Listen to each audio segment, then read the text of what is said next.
Hello, in this video we're going to discuss about convolution but using discrete Fourier transforms.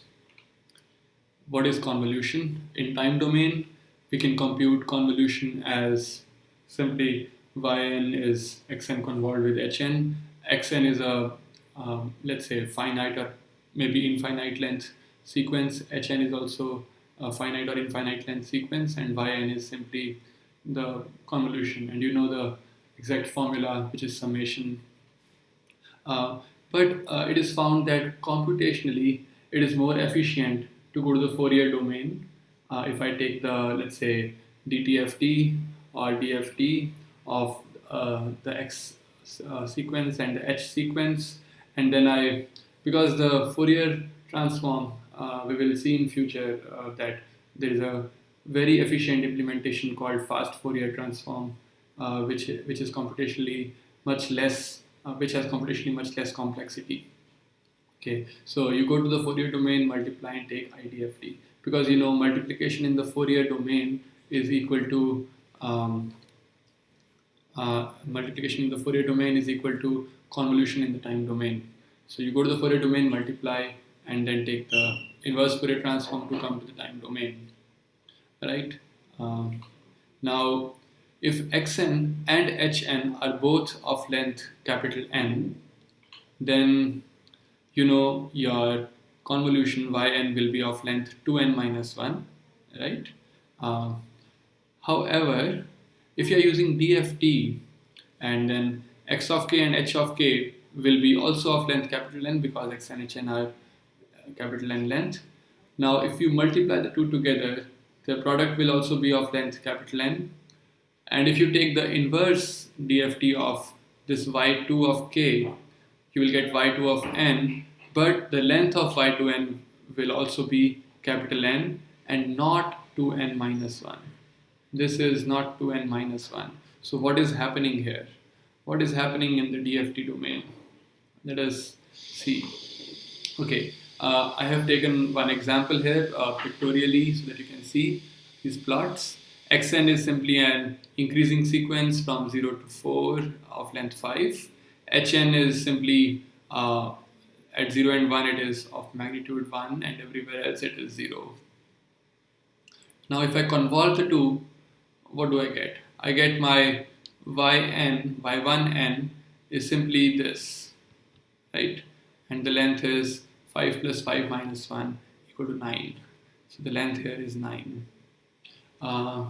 Okay, now let us take the Fourier transforms. If I take the Fourier transform of xn, I get x of k, the real and imaginary parts. The blue are the real part, green are the imaginary parts. And similarly for h of k, the real and imaginary parts look like this. And the y of k, this is of length 9, right? The Fourier transform. Okay. But I want to do something different. I don't want to compute the convolution in the time domain. I want to use Fourier domain to compute the convolution. So let's see another example. Okay, I have my x of n. I take its Fourier transform and I get x of k, same thing. I have h of n, I take its DFT, I get h of k, which is something like this. Now I want to multiply x of k with h of k to get y2 of k. Right? The product is of length 5 because this is pointwise multiplication of sequences of length 5. So yk is also of length 5. Now I want to take the inverse DFT of y2 of k, which will take me to y2 of n. So what do I get here? My y2 of n is something different. Remember, this is not the same as the linear convolution which we had seen. So what is happening here? Okay, let's see. Okay, so this is the codes which I use to draw all these plots. You have x and h, and then you convolve the two. This is time domain convolution. So this is simply x convolved with h, right, in the linear convolution. and then you take the Fourier transform of the convolution of y1, and you get it. On the other hand, you take the Fourier transform of x, take the Fourier transform of h, and then multiply the two to get y2, and take the inverse at DFT of y2 to get your y2 in the time domain. Okay. Now let's see what is happening here. Let's discuss circular convolution.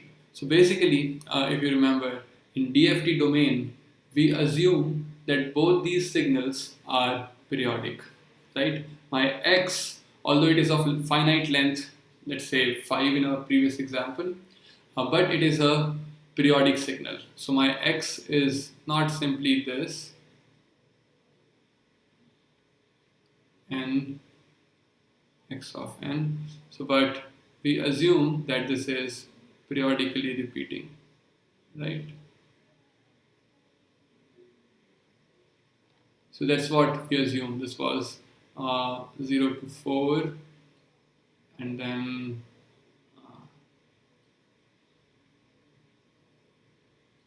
so like that. We saw that this was repeating. And similarly, my h is also whatever it was, and then this is h tilde of n.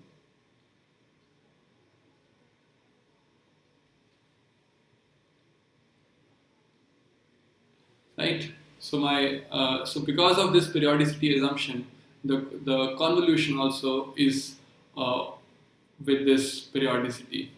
So which means my convolution is x of m, h of n minus m, but the indices are modulo n. So, okay, because here m is varying from 0 to n minus 1, so this part is anyways taken care of, so I can remove the modulo part from the representation. But this part goes outside this range 0 to n minus 1, therefore I have retained my capital N here. So if you compute this, you see this is your linear convolution. So this is the circular convolution by C, and this is the linear convolution by L. So this linear convolution n minus r capital N. Basically it is folded over itself. Okay. And we denote it like this. We denote it as y2 of n is equal to xn convolved, so it's n-point circular convolution, and then this is also yc circular convolution, and obviously or surprisingly x of n when circularly convolved with h of n, the DFT of this sequence will be xk into hk. That's what we observed. So this is the thing. So let's say in our previous case, if my y of L was of length, how much? I think it was 9. It was of length 9. Then my y of C will be of length 5 from 0 to 4. Let's say somewhere here we had 4. And this part, it came here, and this part also came here, and they both get added. And you get finally this part. So you add these two together to form your circular convolution. This is basically called time aliasing. Your aliasing means your signals are getting added up. So how do you avoid aliasing? So just to remind you, this is the aliasing part. This is aliasing.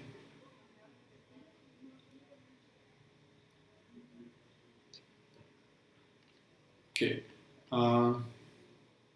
so how do you avoid aliasing? I think you remember aliasing from our previous discussions also. How to avoid aliasing? Given xn is of length capital L, let us assume xn is capital L length, hn is of length capital M, right? Now the linear convolution will have a length L plus M minus 1, right? Now the circular convolution has a length of capital N. If you take n-point DFT and then multiply and then take inverse DFT, you get yc of n of length capital N. N is your endpoint DFT basically. This is what you use for.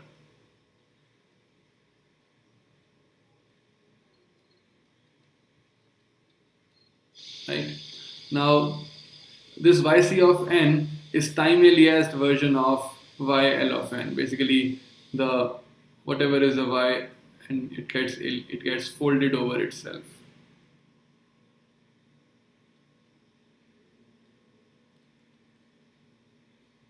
Or aliased version.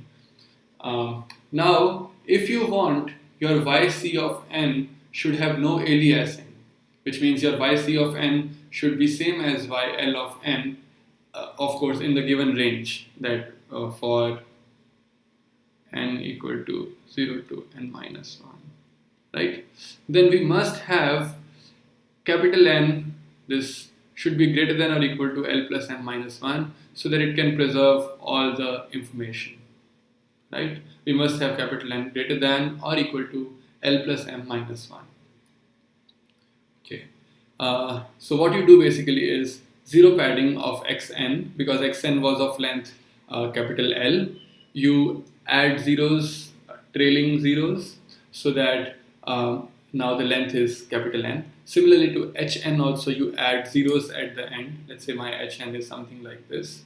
You add zeros at the end so that the total length is capital N. 0 to capital N minus 1, so that the total length is capital N. Okay, so and then if you do the processing, basically you take the Fourier transform here and then multiply xk with hk, take the inverse Fourier transform to get yc of n, then you are sure that your yc of n will be same as yl of n in this range, because you have taken care of aliasing now. Okay. So this was circular convolution, how to avoid aliasing, and but now let us see if my capital M is very large, how to convolve a very long x of n, where capital M is very large as compared to 1, with a finite hn efficiently. So basically what I mean to say is my xn is very long and hn is some finite thing. This is my h, this is my x. How do you convolve the two? I don't want my capital N to be very long. This is actually practically seen in many scenarios. Let us say you are processing a very long sequence with a finite impulse response, right?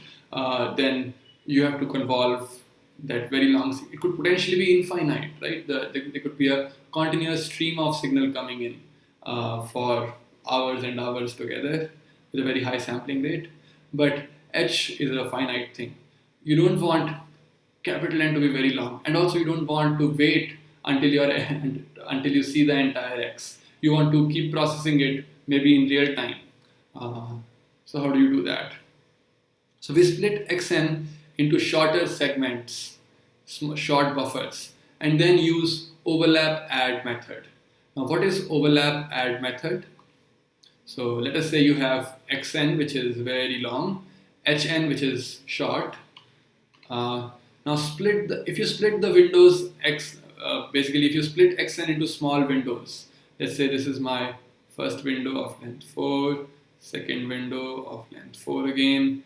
There is no overlapping in the windows here,